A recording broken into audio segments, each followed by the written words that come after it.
到咧 Anki 嗰度除咗有一啲粉紅飛雪之外咧，都有啲紅色啊、粉色嘅蘆葦草，呢啲其實都係一啲五色嘅材料嚟嘅。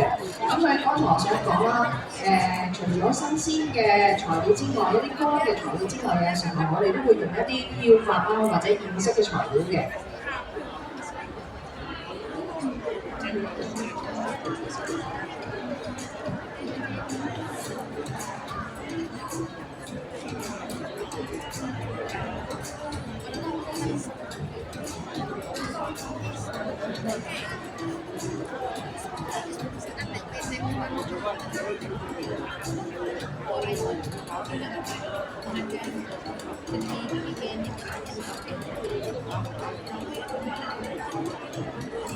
咁或者阿 Anki 繼續幫我哋試拍緊嘅同時咧，我先介紹一下 Christina 今次用咗嘅花器。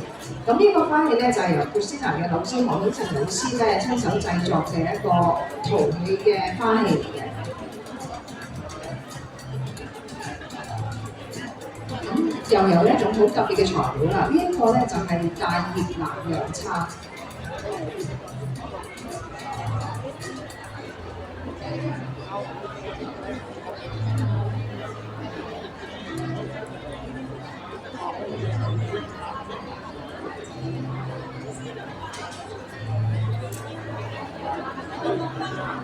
咁我哋咧而家都見到 Christina 手上揸住一個好似網嘅材料㗎。咁其實呢一個咧，佢用咗一個水竹草咧去編織出嚟嘅。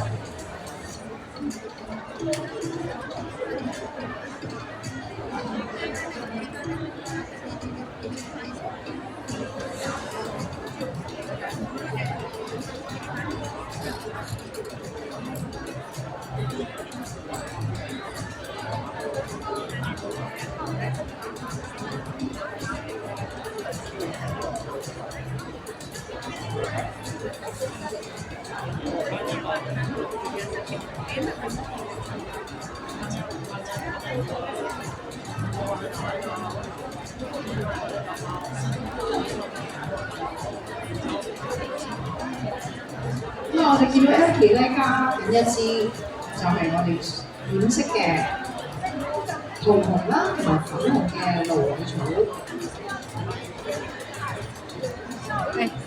咁其實咧，佢就用咗一個有機同埋無機嘅設計手法啦，去將一啲冇生命嘅植物咧都注予一個生命力俾佢嘅。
一个挺简单，玩个外头啊。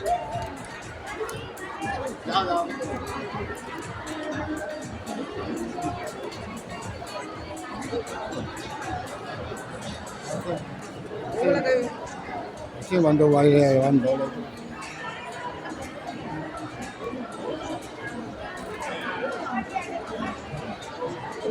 兩個作品都有一個好強烈嘅對比，不過我哋見到咧一件嘅作品咧係比較顏色鮮豔啦，而 Christina 嘅作品咧，我哋暫時淨係用一啲綠色。咁啊，剛才啊 Elkie 咧已經完成咗佢第3個作品啦。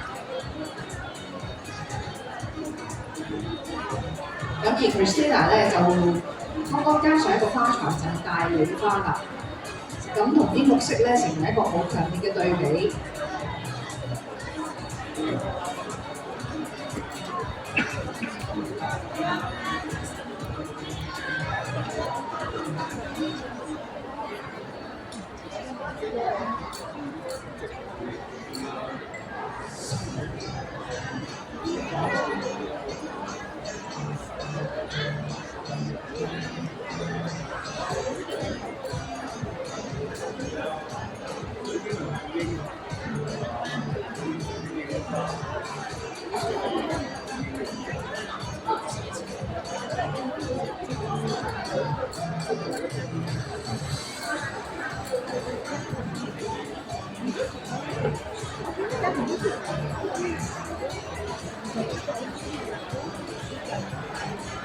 好，相信 Christina 都完成咗啦，係咪啊？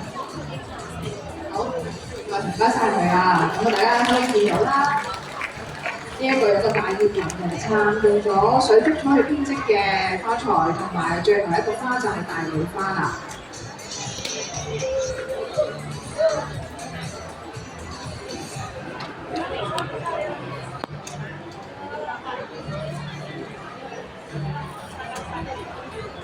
好啦，我哋又睇翻 Elkie 方面嗰個作品啊。